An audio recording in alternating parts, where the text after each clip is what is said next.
प्रिय छात्रों नमस्कार।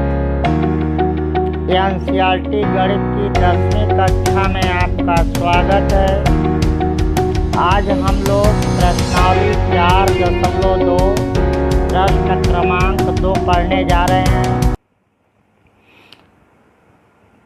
प्रश्न है, निम्न स्थितियों को द्विघात समीकरणों के रूप में निरूपित कीजिए। इसमें 4 खंड है।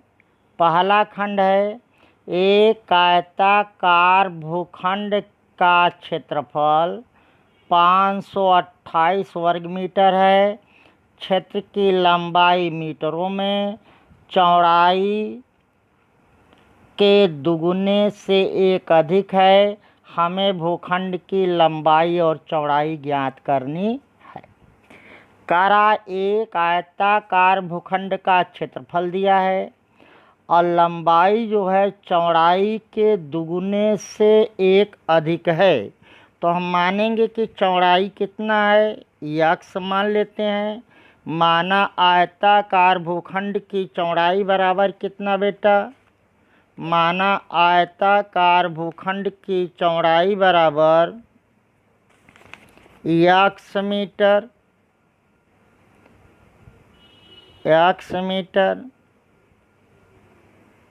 अब ये कह रहे हैं कि लंबाई चौड़ाई के दुगुने, माने लंबाई जो है 2 गुणे चौड़ाई के दुगुने से एक अधिक है।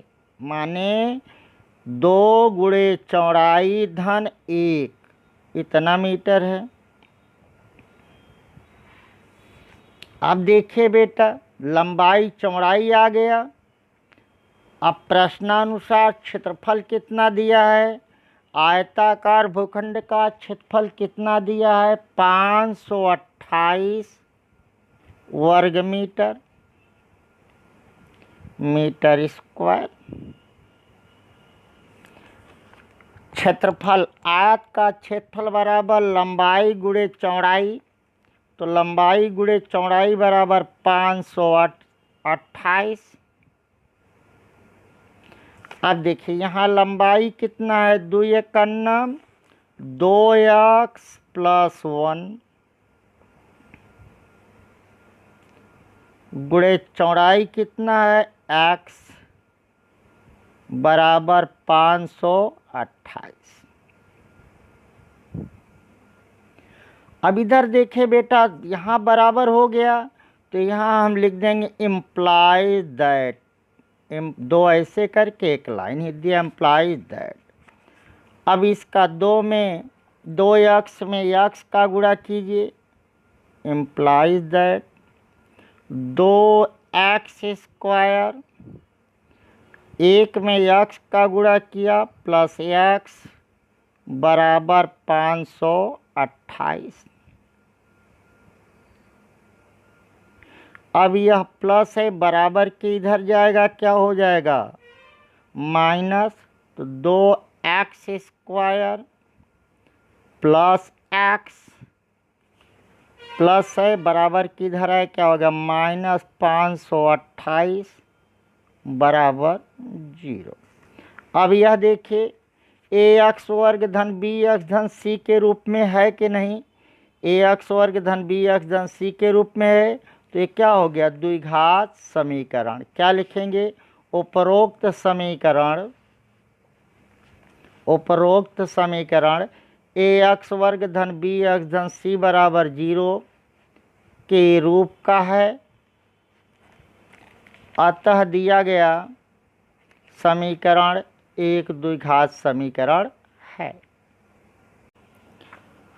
दूसरा नंबर का कह रहा है, 2 क्रमागत धनात्मक पूर्णांकों का योगफल 306 है। हमें पूर्णांकों को ज्ञात करना है। देखिए, क्रमागत कह रहा है तो 1 के आगे वाली संख्या क्या होगी? 2, 5 के आगे की संख्या 6, 9 के आगे की संख्या 10, तो यक्स के आगे की संख्या क्या होगी? क्रमागत है, यक्स धन 1। किससे मिला? एक जोड़ने से। तो माना दो क्रमागत धनात्मक पूर्णांक, दो क्रमागत धनात्मक पूर्णांक, यहाँ लिख दीजिए दो क्रमागत, माना दो क्रमागत धनात्मक पूर्णांक यक्स होगा तो यक्स धन 1 होगा। अगला क्या होगा? यक्स धन 1। अब ये कह रहा है बेटा प्रश्नानुसार दो सब का गुणनफल क्या है? दो क्रमागत धनात्मक पूर्णांकों का गुणनफल 306। माने पहला यक्स है तो दूसरा क्या हो गया? अगला क्रमागत यक्स धन 1। अब इनका गुणा क्या हो गया? यक्स इंटू दूसरा कितना? यक्स धन 1। इनका गुणनफल कितना है? 306। आइए गुणा करिए। यक्स में यक्स का गुणा क्या है? यक्स स्क्वायर धन यक्स बराबर 306। अब देखिए बेटा यह प्लस है, बराबर के इधर लाएंगे, क्या हो गया? एक्स वर्ग प्लस यक्स माइनस 306 बराबर 0। अब आप बताइए मैं कहाँ गलत किया हूँ? बताइए। तो आप कहेंगे सर यहाँ इम्प्लाई दैट नहीं किया, इसलिए यह सवाल उचित नहीं है। तो हम इम्प्लाई दैट कर देते हैं, क्योंकि देखिए बेटा यहाँ बराबर है, इधर भी है इधर भी है, तो इसलिए हमने क्या कर दिया? इम्प्लाइज दैट कर दिया। अब बताओ ए एक्स वर्ग धन बी एक्स धन सी बराबर 0 के रूप में है ना? अगर है तो यह क्या है? लिखेंगे उपरोक्त समीकरण ए एक्स वर्ग धन बी एक्स धन सी बराबर 0 के रूप का है, अतः दिया गया समीकरण एक द्विघात समीकरण है। लिख जाए बेटा। तीसरा खंड कह रहा है रोहन की माँ उससे 26 वर्ष बड़ी है, उसकी आयु वर्षों में का गुणनफल अब से 3 वर्ष पश्चात 360 हो जाएगी। हमें रोहन की वर्तमान आयु ज्ञात करनी है। देखिए क्या कह रहा है? रोहन की माँ उससे 26 वर्ष बड़ी है। अगर रोहन की x वर्ष है तो बेटा उसकी माँ की क्या होगी? x धन 26। फिर कह रहा उनकी आयु का गुणनफल अब से 3 वर्ष पश्चात। अगर पश्चात कहे तो जोड़ दीजिए, पूर्व कहे तो घटा दीजिए। आइए माना रोहन की आयु बराबर x वर्ष, तो रोहन की माँ 26 वर्ष बड़ी है तो क्या हो जाएगी? या रोहन की माँ की वर्तमान आयु x धन 26 कोष्ठक बंद वर्ष, x धन 26 वर्ष, x प्लस 26 वर्ष। अब 3 वर्ष बाद क्या हो जाएगी? रोहन की आयु क्या हो जाएगी? या 3 जोड़ दीजिए, x धन 3। और रोहन की माँ कितने साल की हो जाएगी? x धन 26 पहले थी, 3 और जोड़ दीजिए प्लस 3, तो क्या हो गया? x धन 26 3 29 वर्ष। अब कह रहा है प्रश्नानुसार गुणनफल कितना है? 360। आइए गुणनफल 360 है तो इसको हम निकालें।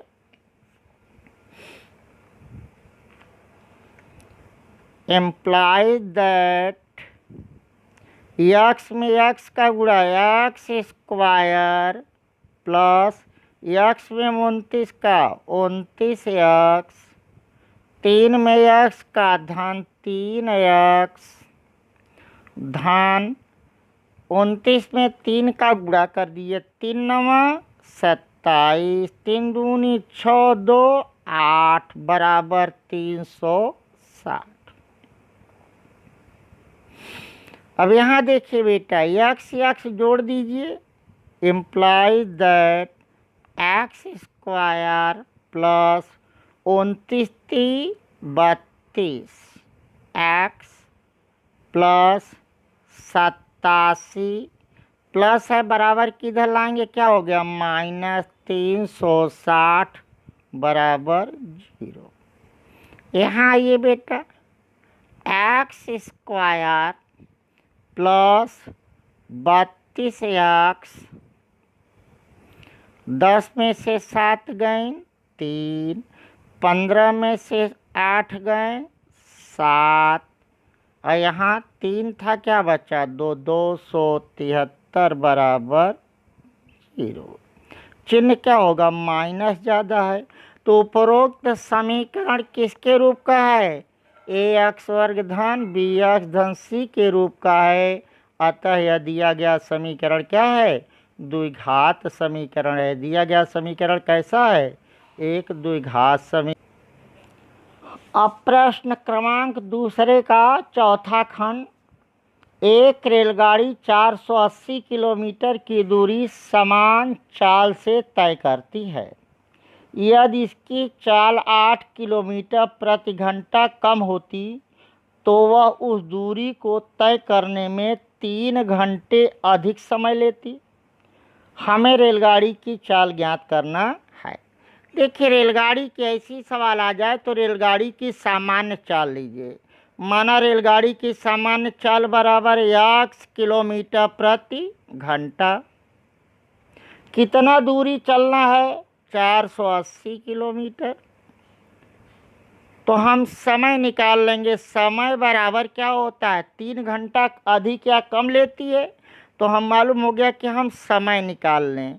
तो सामान्य चाल से चलने में लिया गया समय बराबर दूरी बटे चाल।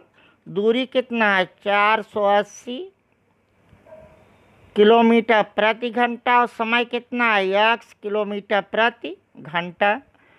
तो किलोमीटर से किलोमीटर कट जाएगा, क्या बचा, घंटा बचा। अब चाल कई किलोमीटर कम होने पर कर 8 किलोमीटर प्रति घंटा कम होने पर, तो पहले चाल क्या थी, यक्स, अब क्या हो गया, यक्स -8। नई चाल क्या हो गई, यक्स -8 किलोमीटर प्रति घंटा। दूरी कितना तय करना, उतना ही, 48 किलोमीटर ही। आपने लिख दिया 48 किलोमीटर। 48 किलोमीटर। चाल बदलने पर लिया गया समय दूरी बटे चाल। अब दूरी कितना है, 48 बटे चाल, क्या हो गई, x -8 घंटा। अब देखो बेटा, यह चल रहा है, यह चल रहा है। जब चाल कम हो गया तो समय ज़्यादा लगेगा ना, तो इसमें 3 घंटा जोड़ दीजिए या इसमें 3 घंटा घटा दीजिए। तो हम इसमें 3 घंटा क्या करते हैं, जोड़ लेते हैं। तो प्रश्नानुसार क्या हो गया, 480 बटे x, 3 घंटा। यह अधिक समय लेती है तो इसमें 3 घंटा जोड़ दिया, क्या हो गया, दोनों आपस में क्या हो गए, बराबर। अब यहाँ x क्या ले लीजिए, कॉमन। x क्या ले, लघुत्तम ले लीजिए, इधर ऐसे ही रख दीजिए। 480 बटे x -8।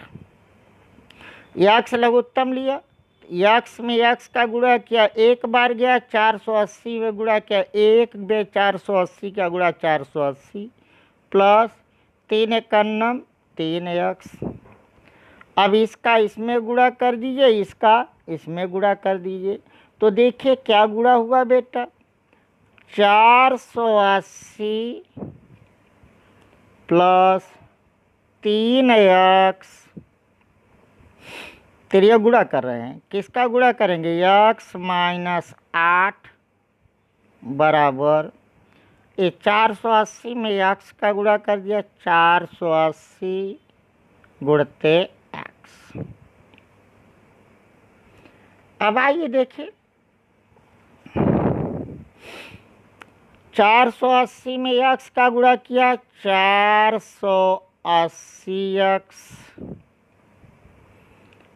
प्लस माइनस का गुणा माइनस 8 जीरो जीरो, 8 अट्ठाई 64, 8 अट्ठाई 64, 6 8 चौ 32, 8 चौ 32, 32 और 6 कितना हो गया 38, 3840 बराबर।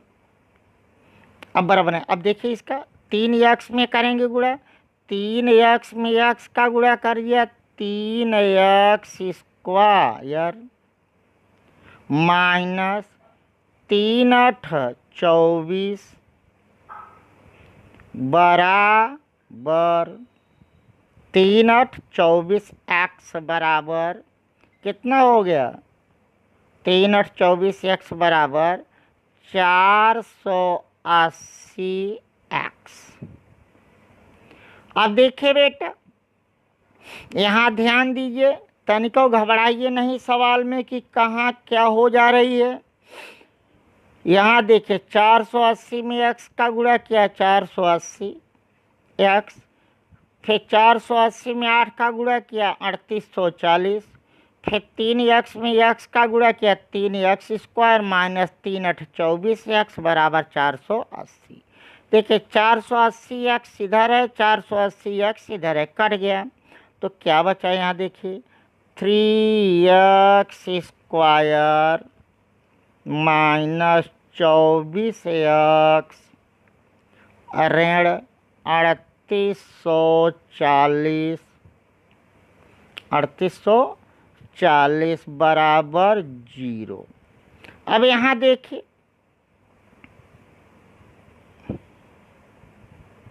ये 3840 3 से भाग दे दिए, 3 का नाम 3 तो x वर्ग माइनस 3 8 24, 8x माइनस 3 का नाम 3, 3 दूनी 6 2 8, 3 8 24 बराबर 0।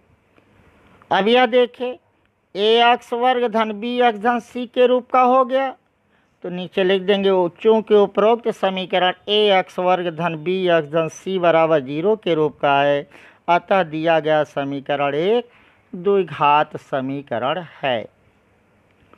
तो देखिए यह सवाल जब आप लगाएंगे तो इन सवालों में समय कह रहा है 3 घंटे कम ले या ज़्यादा ले, अगर यही चाल बढ़ जाती तब तो 3 घंटा जो इधर जोड़ने को था तो इस वाले में जोड़ देते। देखिए उदाहरण नंबर 1 पेज 79 कह रहा है निम्न स्थितियों को गणितीय रूप में व्यक्त कीजिए, अर्थात द्विघात समीकरण के रूप में व्यक्त कीजिए। इसमें 2 खंड है। पहला खंड है जान और जीवंती दोनों के पास कुल मिलाकर 45 कंचे हैं। कंचे माने गोली बेटा जो खेलते आप लोग उसी को क्या कहते कंचा। 45 कंचे हैं दोनों को मिलाकर, दोनों 5-5 कंचे खो देते हैं, माने 5 घंटे 5-5 कंचे निकाल देते हैं, खो देते हैं।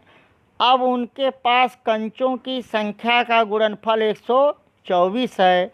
हम जानेंगे कि आरंभ में उनके पास कितने कितने कंचे थे। तो आप देखिए माना जान के पास x कंचे, कई कंचे x कंचे, तो भाई जीवंती के पास कुल कंचे कितने हैं 45, तो जीवंती के पास कितना हो गया 45 माइनस x। अगर आप इसको जोड़ देंगे तो कितना आएगा 45 ही आएगा। 5-5 कंचे खो देने के बाद, तो बताओ 5 कंचे खो देने के बाद जान के पास कितना कंचा हो जाएगा x माइनस 5, जीवंती के पास 45 माइनस x ऋण 5, तो ये कितना हो गया बेटा 45 में से 5 निकाल दो 40 माइनस x कंचे। अब ये कह रहा है जान के पास कंचे और जीवंती के कंचों का गुणनफल कितना है 124। आ जाओ कंचों का गुणनफल कितना है 124, माने जान का कंचा x माइनस 5, जीवंती के पास कितना है 40 माइनस x, दोनों का गुणनफल कितना है 124। अब यहाँ देखिए बेटा, अब यहाँ बराबर लगा हुआ है तो आप क्या करोगे, एक यहाँ लाइन खींच दोगे, इसको कहेंगे इम्प्लाइज दैट। गुणा करो 40 से कन्नम 40 एक्स में इसका गुणा किया minus x square, minus plus का गुणा माइनस, 5 में 20 का गुणा 40 में 5 का गुणा करो 4 पंचे 20 200, माइनस 5 में माइनस एक्स का गुणा किया माइनस माइनस प्लस 5x बराबर 124। एक बार पुनः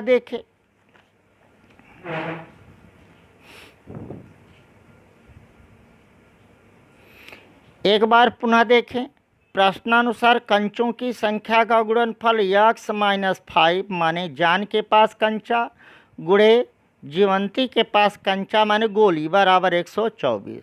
तो x माइनस 5 इसके पास था, जान के पास, और जीवंती के पास 40 ऋण x, तो हमने गुणा किया, x में 40 का गुणा किया 40x, ठीक है। फिर उसके बाद x में इस x का गुणा किया, प्लस माइनस का गुणा माइनस एक्स स्क्वायर, ऋण 5 में 40 का गुणा किया, प्लस माइनस का गुणा माइनस, 4 5 20 200, माइनस माइनस का गुणा प्लस, 5 1 5 5x। अब देखिए, अब 2 घात सबसे पहले लिख दें तो ये हो गया 40 5 45